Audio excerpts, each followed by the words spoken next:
Hello and welcome to Mythmakers. Mythmakers is the podcast for fantasy fans and fantasy creatives, brought to you by the Oxford Centre for Fantasy. My name is Julia Golding. I'm an author, but also I'm a director of the centre. And today I'm joined by a very special guest who is one of the world experts on Charles Williams, who perhaps we could call the third Inkling after C.S. Lewis and Tolkien. So, Sørina, would you like to introduce yourself and say who you are and where you come from? Hello. Yes. Thank you so very much for having me on. It's a pleasure to talk to you. I am Dr. Sørina Higgins. I currently reside in Waco, Texas, where I've just finished my PhD at Baylor University. And I teach at Signum University, which is an online institution. And yes, I've done research into Charles Williams, but more recently, my research has shifted towards William Butler Yeats, Aleister Crowley, and the modern occult movement, of which Charles Williams was a member. Oh, fantastic. We must talk about that because that's one of his interesting differences in a way from the other. Sure is. Yes. That particular axis in his life. Okay, so let's start with the basics. I'm not going to assume that people know who Charles Williams is. So would you like to give us like the headlines on him? Sure. So Charles Williams, born in 1886 in London, and he spent most of his life in the city. He was a city boy. He wasn't as into nature as the other Inklings. Spent a little time outside the city in St. Albans, went to university for only a couple of years and had to drop out for financial reasons. So he was not one of the Oxbridge educated men. He was largely self-taught. He began a job at the lowest ranks at Oxford University Press, just doing the checking of some proofs. I think it was the complete works of Anthony Trollope. And then he worked his way up. It's a huge job. Huge job, yes. He wasn't doing it alone. He was doing it with Fred Page, who became his office mate and a very good friend for decades. So he worked his way up the ranks of Oxford University Press from a lowly proofreader to become a senior editor. And through his editorial work and the introductions and prefaces he wrote and the authors with whom he corresponded and the collections he brought together, he actually had a fair influence on the literary tastes of the times and what literature was available. He was the first to publish the works of Søren Kierkegaard in England and was maybe the first person ever in England to lecture on Kierkegaard, as just one example of his editorial work. So for most of his life, his day job and his ordinary activities were very different from the rest of the Inklings. Now, we should mention that though he worked for Oxford University Press, his actual office was in London. That's right. That's right. Because it was not what we would now call the peer-reviewed line of the press. It was academic, but for a more popular audience work. That was what was going on in London. Whereas Oxford was where the strictly academic works are being produced. But then in 1939, when the war hit and London was being bombed, he did evacuate to Oxford. And that's when he joined the Inklings for the last 6 years of his life, which were 6 highly productive years. However, even before joining the Inklings, he was, like all of them, addicted to writing. And he wrote ravenously in all of his spare time. The man seems never to have slept. So he would be writing all night. He would carry tiny little pads of paper with him wherever he went. So you could find him on a train, scribbling some esoteric poem on his knee while he's in the train, or in odd moments at the office. So those are kind of the external details of his life. Not a very adventuresome life from an external point of view, but he had many spiritual and intellectual adventures that I'm sure we will get into. He was married, which is an interesting story. They had one son. He was a member of the Fellowship of the Rosy Cross occult group for 10 years, and then an unofficial member of another occult exploration group for about 20 years. So I'm sure we will let's cover the occult at this point, right? Because I think when people hear the occult, people assume it means like, Ouija boards and black magic and things. This is not that. This is very much occult as in the sense of hidden, private, a sense of magic, but it's trying to use it for good and healing and sharing of burdens, isn't it? That's the sort of philosophy of that group. That's the theory. Oh, okay. You're the expert. You tell us what happened. It was Ouija boards. There was one instance when he walked into a room where people were playing with Ouija boards, and apparently it had been doing nothing. And as soon as he walked in, it went mad and told them all sorts of things. The occult groups in which he was involved were quote unquote Christian occult groups. We can get into what that means and how that's possible. But they did practice many forms of divination, tarot cards, astrology, meditation on the Sephirotic tree from the Jewish Kabbalistic mystical tradition. They did practice high ceremonial magic with great ritual, dressing up, choreography, words of power, and so forth. It was not black magic, you're right, which is a different tradition, and it was meant to do good, but it often, since it's being wielded by weak and sinful people, it often did go wrong and end up in coercion and control and even abuse of other people. Yes, there's Greville Lindop's biography of Charles Williams is very interesting on this, isn't it? With the strange relationships he had with some women as a result of this. Yes. Yeah. So let's think about him as a writer, though, of course, this interest in his private life does come so much into his writing. I mean, you can't really understand him as a writer without having a sense of where he came from.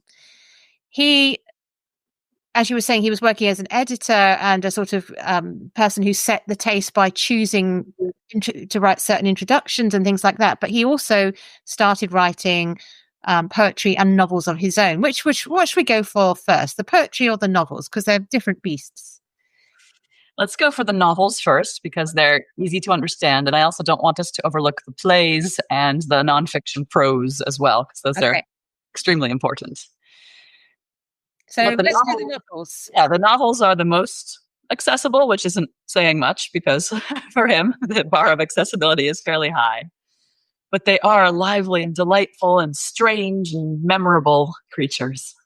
I think one of the things that struck me about the novels is that each of them has a very different concept. It's as though he's inventing, a bit like C.S. Lewis and Tolkien could be claimed to invent a whole new fantasy genre for both of them. He's doing the same, but in rapid succession. So you've got the kind of Indiana Jones, what's it called? War in Heaven. War in Heaven, thank you. And then you've got the philosophic one with The Place of the Lion, which is the amazing one with the Platonic ideals breaking through to ordinary life, and so on and so on. And then a very haunting one, All Hallows Eve, which is in a sort of Blitz London. It's quite extraordinary, isn't it, that one? Where half the characters are in the sort of anteroom to the afterlife. Yes, the two characters have been killed immediately at the very beginning of the novel, but they continue to be active in London and with the lives of the living through the whole novel. Yes, you're right. He chooses a sort of a central or sacred object for each of these novels, and it's the point around which all the spiritual energy turns. And it works the way a murder works in a lot of murder mysteries. You know how you have, like, say, Broadchurch, and it starts in this nice, quiet little English village, and everyone seems so nice and ordinary, but then the crime is committed. And as the story goes forward, you start to learn all the dark, wicked things about each character. And before the end, you suspect everyone. Well, the way a crime kind of reveals people's spiritual condition, so this sacred object in Williams' novels reveals people's spiritual condition. Essentially, whether they're on a path moving toward God or away from God, by how they respond to the object. Like if they desire to possess it, if they want to use it for worldly pleasures or for spiritual powers, or if they are willing to submit themselves to it and not possess it or use it for good. So we have the Holy Grail, we have this magical stone in many dimensions, Platonic archetypes. It's a play in Descent into Hell that's sort of that central object. And there's a painting. That one that's fascinating because it does link through to the plays. It reminded me a bit of Between the Acts, the Virginia Woolf book, which has another fascination in a very different use, of course, but this sense of the amateur dramatic world of the interwar period.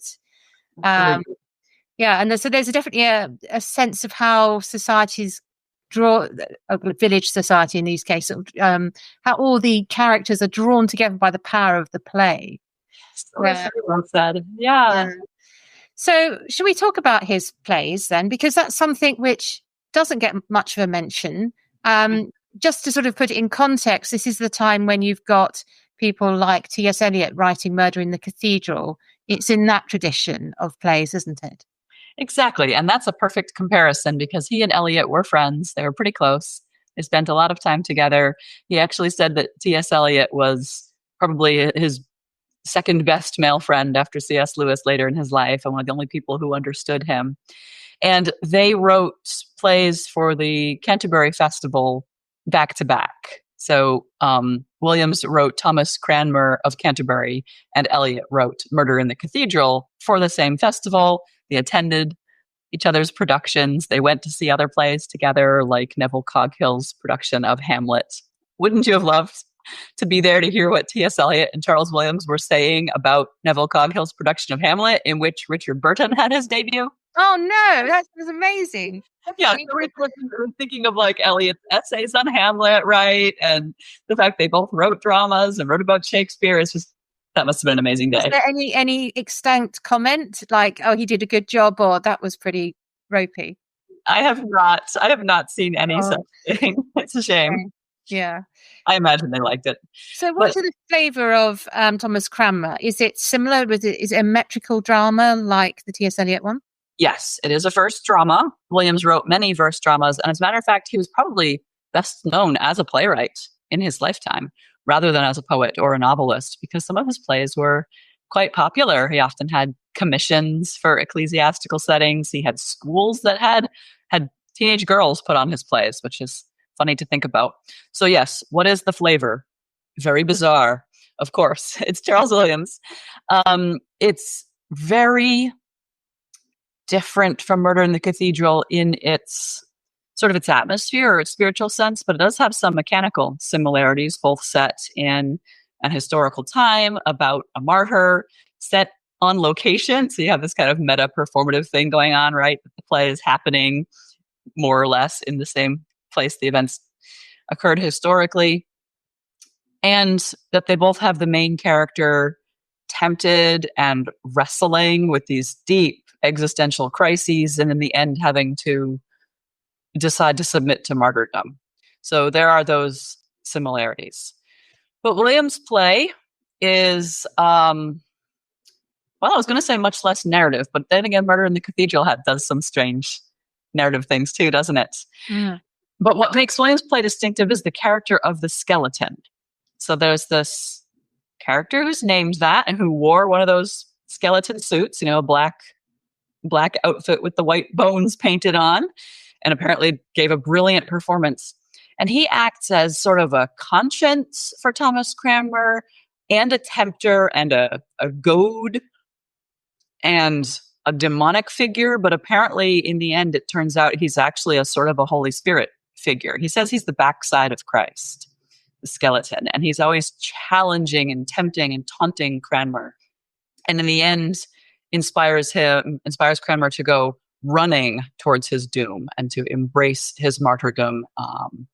And so he's actually kind of the catalyst for Cranmer's salvation. So he's something of a chorus figure, except that he's individual rather than collective. And he's a mad, manic figure who dances and does acrobatics all around the stage and raises all these spiritual questions.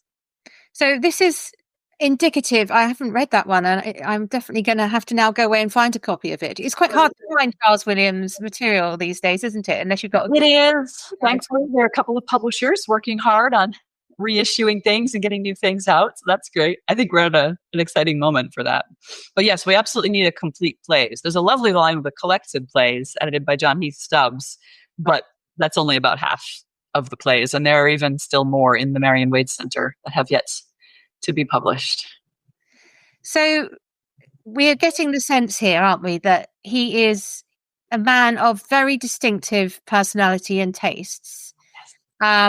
So I think it might be worth, before we do the poetry, have a look at the theology, because and this is an interesting comparison to C.S. Lewis. If you think of C.S. Lewis as being the plain man speaking plain words to people, it very much the communicator on radio is where a lot of his theology started. Charles Williams is very much the esoteric man having his own sort of approach to theology, but it was very appreciated at the time, and it definitely had its audience. It's if you're following this at all, it's sort of in the Evelyn Underhill, more sort of metaphysical kind of way of thinking, isn't it? Exactly. So tell us, this is a huge thing to do on a podcast, but have a go at explaining a little bit about how he approached theology.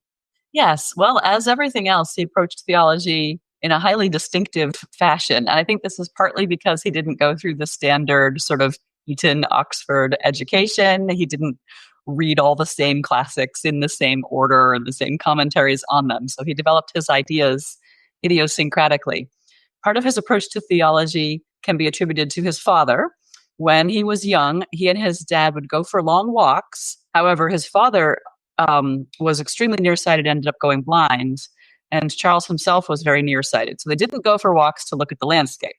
They went for walks to have conversations.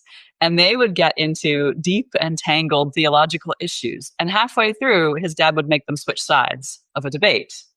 So Charles was always having to try out both sides of any conversation. And apparently he would do this all his life. So you'd be halfway into, I don't know, predestination and free will, and he'd be arguing for God's complete control of every detail, and all of a sudden he'd flip and be arguing for free will, and you'd have to reorient yourself in the conversation. But he also was coming at theology with a literary scholar's point of view, not a theologian's. So when he read, say, Duns Scotus, whom he did, he was reading him through the tradition of courtly love, which, as we know, is much more of a literary than an actual historical tradition. So he would get from that these ideas of the place of romantic love in one's theological life, rather than, say, a nice, tidy history of Christianity and systematic theology or something. Okay, but we should get into some of his really specific ideas and what he contributed. So the things that he contributed primarily are coherence, substitution and exchange, and romantic theology. If you have another one we should talk about. No. My understanding is enough to I'm headlines only. Okay, enough to be dangerous. Although I think with these doctrines, the more you know, the more dangerous it gets.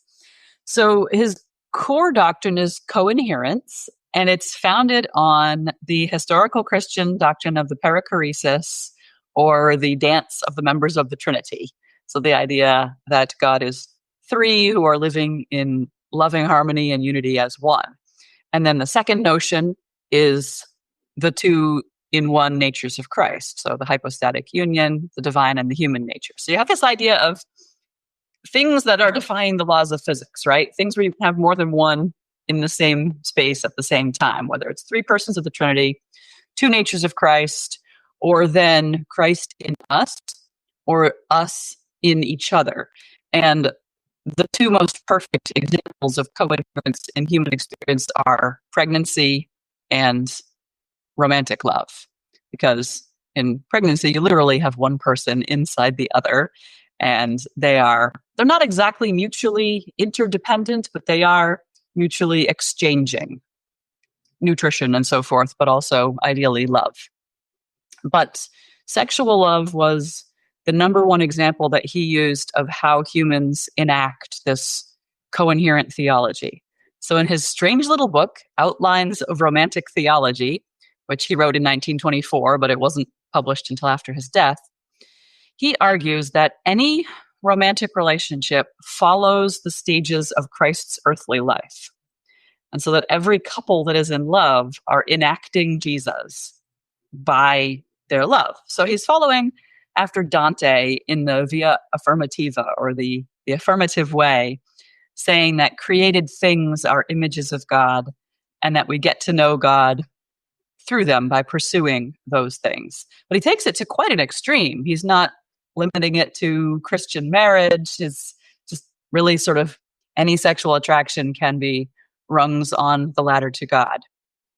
And while he says that this could be any sort of relationship and that it works for either partner, the way he writes it does seem to be very much a male-centered the man who has this idealized woman who is a muse for him, and she's sort of up on a pedestal, and by idealizing and idolizing her, he's seeing God through her, although he claims it can work the other way around or in any relationship.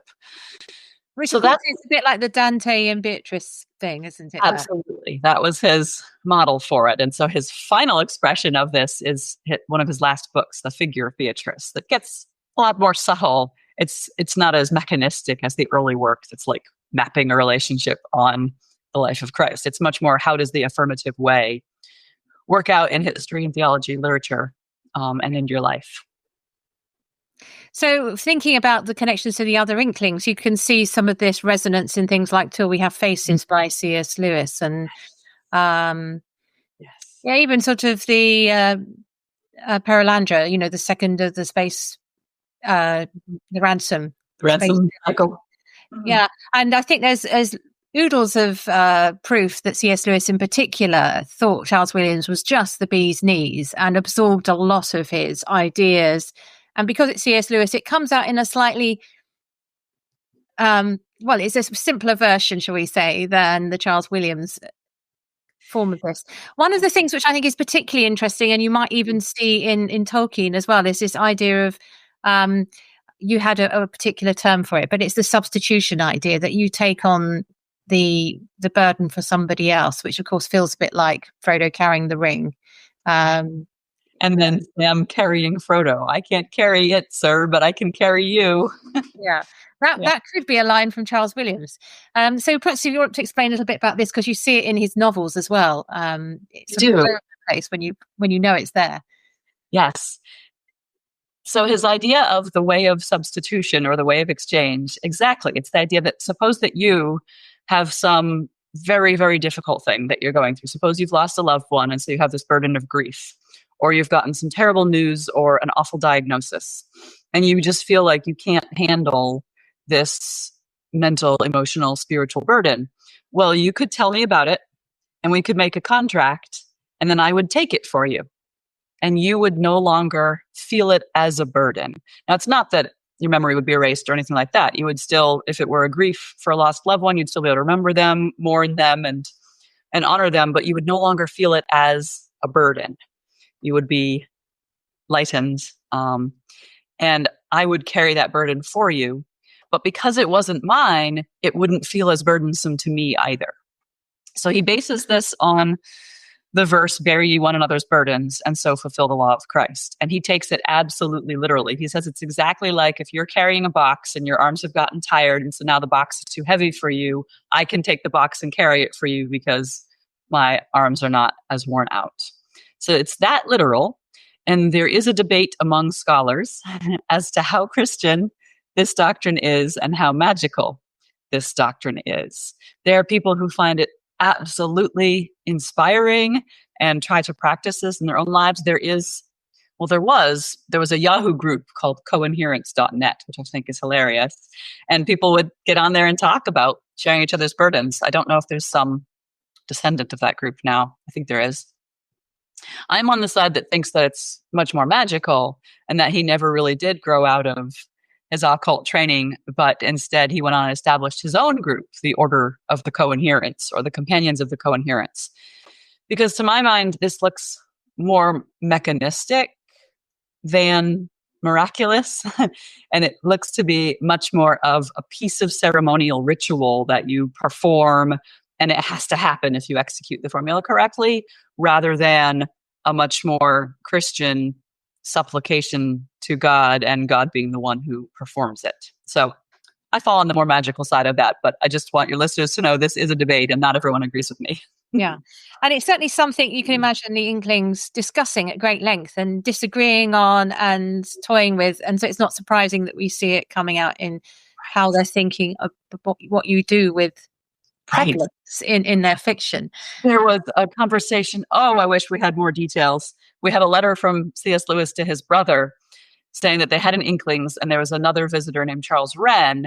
And in the course of their conversation, Wren expressed almost seriously a desire to burn Charles Williams as a heretic. And we don't know what the doctrine was. And C.S. Lewis goes on to say, Charles Williams at least makes us understand why people were burned at the stake. He is eminently combustible. Oh. So this world of a sort of a particular form of theology is very much lays behind his Arthurian cycle of poems, which is where I first met your work, Sørina. And I want to thank you, first of all, for supplying a very cogent introduction. So the two collections of the Arthurian cycle are Taliesin through Logres. Now, Taliesin, just to explain these terms, it's the name of a bard, a singer, who Charles Williams imagines at the court of King Arthur. He's actually a character already existing in folklore. And Logres is a word meaning Britain at the time. And then the second series is called The Region of the Summer Stars.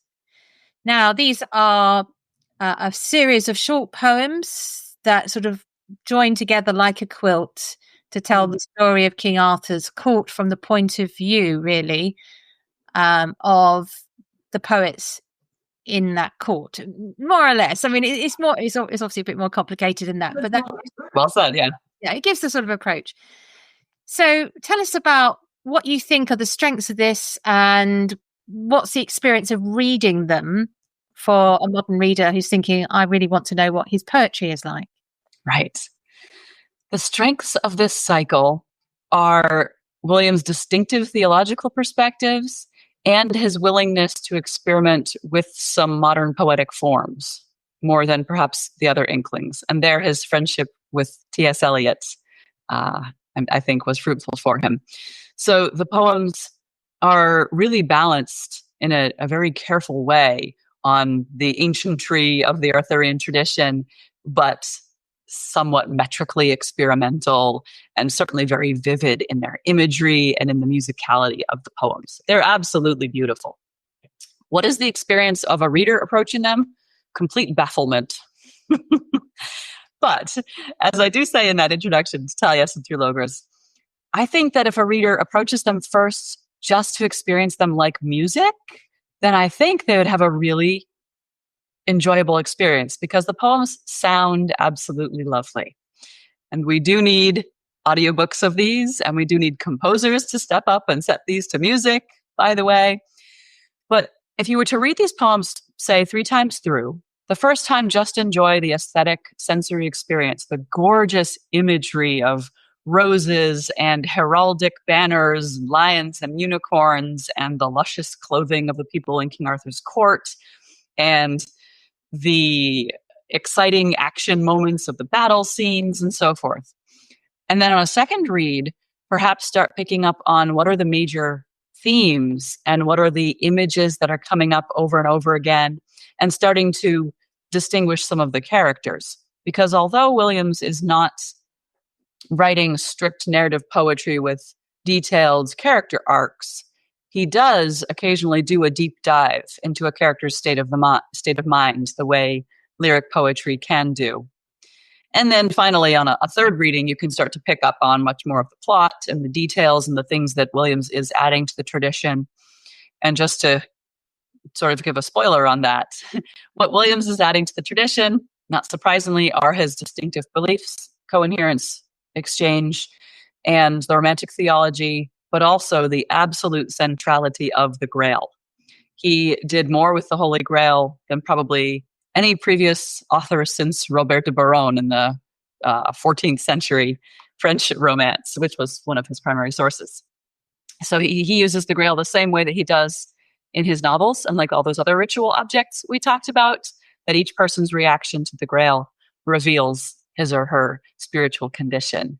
And that's specifically revealed in whether they're willing to submit to and participate in coherence, or whether they insist on being an individual and being free from that interwoven fabric of reality. Basically, whether they would rather reign in hell or serve in heaven, pretty much. That's what it comes to.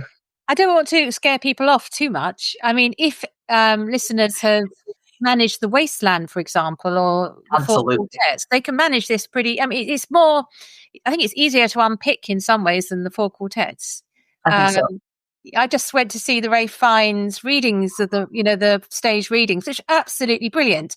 But I did have to read a lot in advance to understand them. And I think Charles Williams pays off if you give it equal attention, but it's not so impossible because you've got some of the Arthurian material to sort of help you, the superstructure underneath.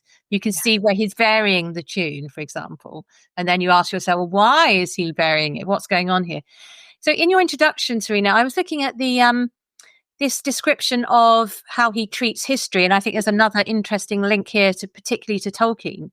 The idea that he crunches up basically 1,000 years of history from the sort of beginning of, what we call the Dark Ages, just after the fall of the Roman Empire, to the fall of Constantinople, that sort of swathe of time, which was it about 400 to about 1600, something like that. Around the Battle of Baden Hill, 500 to 1453. Yeah. So if you can imagine that period of history, he is dealing as if it's all happening in King Arthur's reign. Mm-hmm. So I like this idea that you can sort of crunch history together, because I think in a sense that's what Tolkien does. He invents a pre-history, and he wants to imagine what it could have been like. And I think just at that simple level, Charles Williams is doing, this is what it could have been like. So if you like that sort of reinventing of history, it's another reason for thinking about Charles Williams as someone you might read. Really, really is. And he does that primarily because he wants to erase the East-West schism of the church. He hates schism. He hates division. Yes, so he has this beautiful imagined Roman Byzantine empire that never existed historically, but it's as if, what if those East and West halves of the empire were completely united? And what if England were a province of the Byzantine Empire, not only of the Roman? And what would this mean historically and theologically? So it positions Arthur sort of in dialogue with Constantine, really. And so you get all the deep theological and artistic resonances of those three empires, really, the Roman, the Arthurian, and the Byzantine conflated together. And I'm just thinking about because a lot of people who listen to this have come from Tolkien. That's where they're coming from.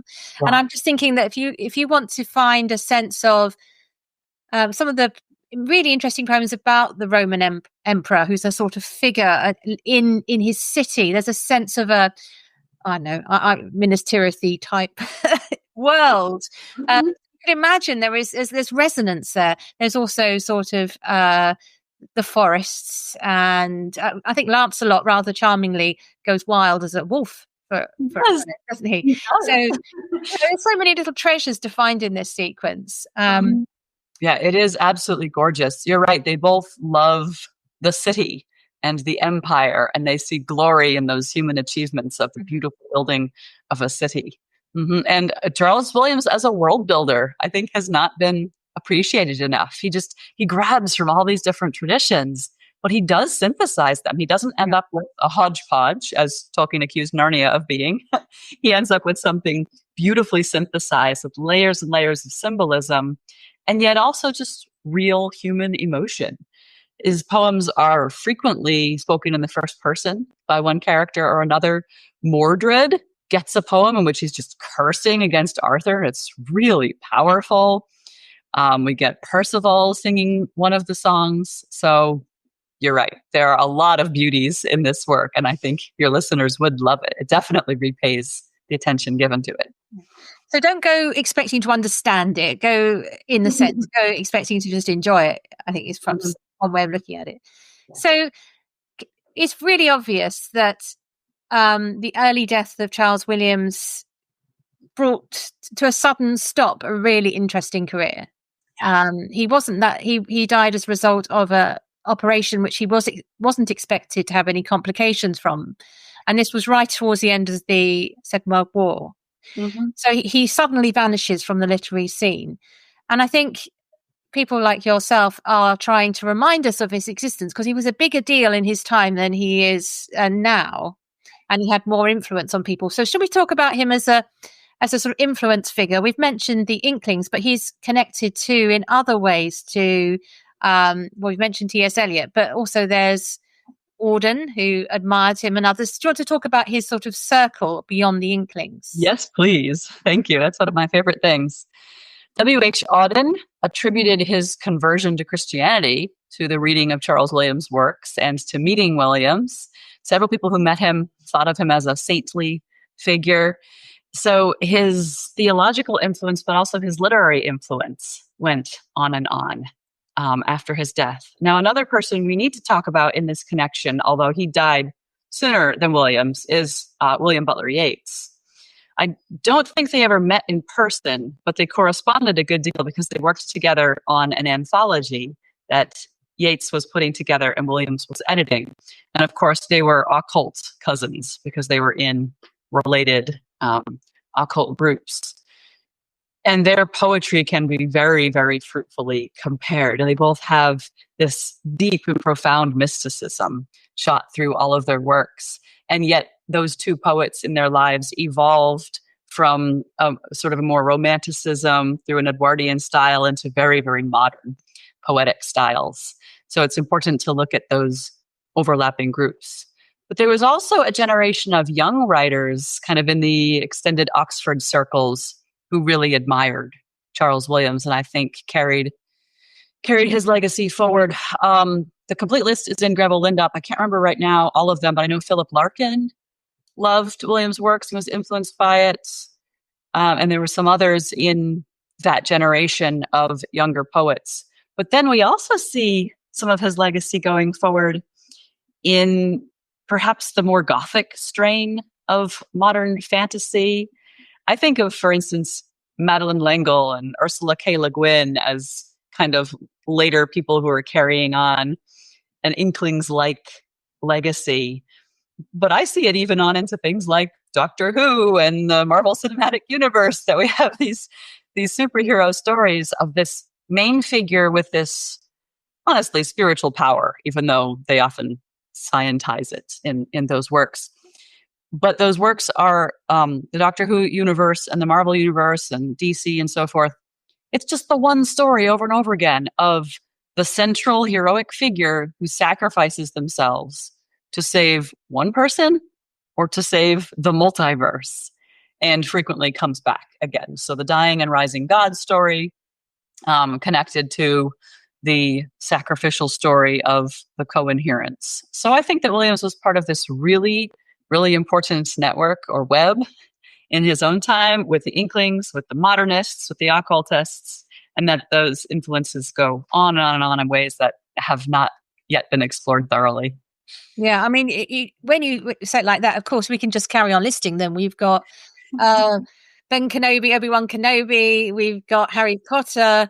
And I think one of the stories, which isn't the Dying God one, but is from the Grail influence, is of course Indiana Jones, because the last moves in Indiana Jones are so totally taken from the Charles Williams playbook. So it's fascinating, isn't it? I agree. So, Sørina, more power to you for your work on Charles Williams. I look forward to seeing more of his work coming back into more general circulation. I always end these podcasts with asking where in all the fantasy world is the best place for something. And I thought, in honor of King Arthur and all things Arthurian, we should ask, where is the best place to be a knight? Where would you choose to go if you had to don the armor or the knightly code and go to any world? I suppose it depends if you're going for longevity. You might not want to go into Game of Thrones. I certainly wouldn't last very long there. But where would you want to go? Oh, boy. I've been thinking this in the back of my head the whole time we've been talking, and I'm really torn. And I think I'm going to go with an unexpected move, because of course I'm expected to say Charles Williams's Byzantine Roman Empire. And I will just say that would be an awesome place to go if you are both a poet and a knight. Yeah. Taliesin is the court poet, but he's also Arthur's captain of horse. And so he also commands a battle. So that would be a brilliant place to go. But I'm also thinking of the Celtic world of Tir na Nug and the Tuatha De Danann, this shadowy Celtic twilight world where you could be a fairy knight and sail off to the west and live in these islands of mist and magic and mystery. I think that's where I would like to go if I were a knight. Wonderful. I know where I would go. There's an American writer called Tamora Pierce who wrote a sort of young person's a YA series called The Song of the Lioness, which is a quartet. And it's quite Shakespearean in that it's two twins who swap. So the girl goes to take the boy's training and the boy goes to be the wizard magician, which was her destiny. And it's beautifully written, wonderfully sort of coming of age story, a traditional knight's place, but it's serious about training. I mean, there's a lot of detail about how you build up muscle strength if you're a 5'4" girl as opposed to a 6'2" boy. So I think that gives you serious tips. So I think if you do that training, you might survive as a knight for a bit. It helps that she's also magical. Yeah, magic and muscles. That's a good combination. Yeah. So, Sørina, thank you so much for joining us. And it's been absolutely a joy to talk about Charles Williams, who I'm... Oh, thank you. So delightful. I do hope that... and most intriguing of the Inklings. I think so. The Oddest Inkling. I do hope that your listeners pick him up and try some of the novels or poetry or theology, whatever appeals to them most. Thank you very much. Goodbye. All right. Thank you.